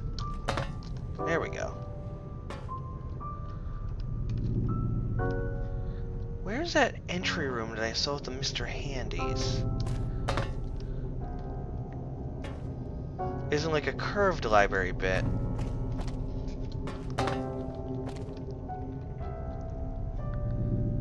And this seems like a puzzle that would be in a game that you would have to get on top of a bookshelves or something. To get to somewhere or something. And I wonder if... I've already been down that way. I wonder if... Open up. Huh. I wonder if I go back outside, if it'll trigger more parts of a quest, like spotting the maintenance robot again, talking to it.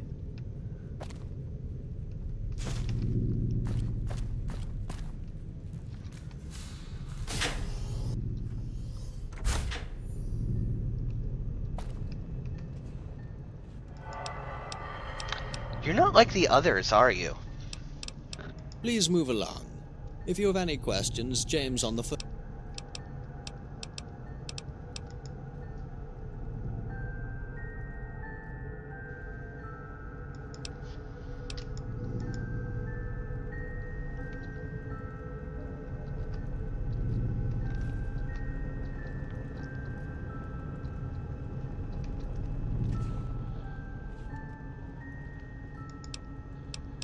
Please move along.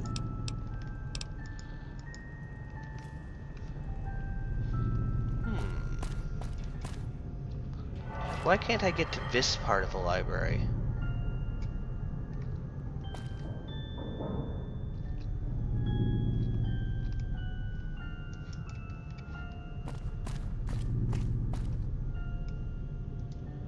See, I'm interested because it gave me a different dialogue now that I came out here to talk to him.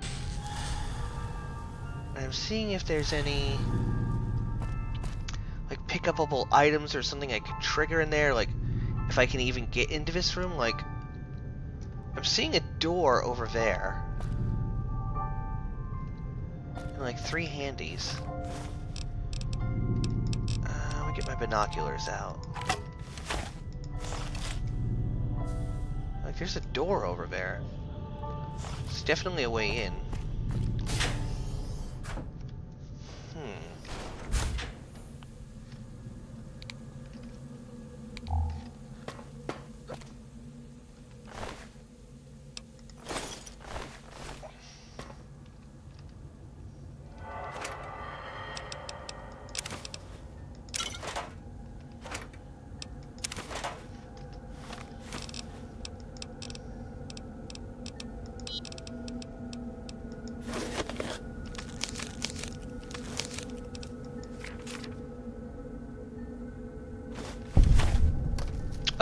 I read a book.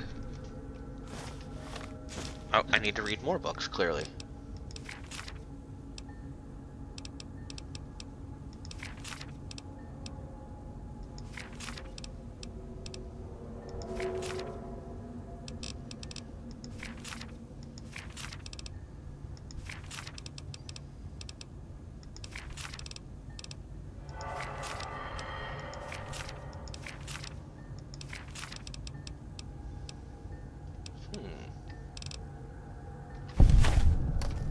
Got a bunch of XP there.